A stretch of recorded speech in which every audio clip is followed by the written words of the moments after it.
When I was in prison, how did I feel? I didn't feel anything. I thought I'm going to stay here for a longer period of time, but Allah Ta'ala made a plan in such a way that after 10-11 days I was freed from the jail. So anyway, there was no fear in my mind. I was not embarrassed, I was not scared. So I spent my 10 days there.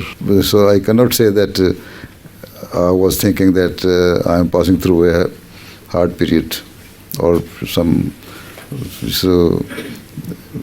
enduring some hardships. No, I didn't feel that.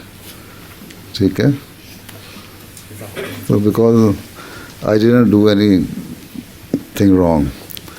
I was imprisoned for the sake of Allah. So I should happily face that. And that is what I felt. And I was determined that I will remain here for, even if it is 20 years, it doesn't matter. Jazakallah.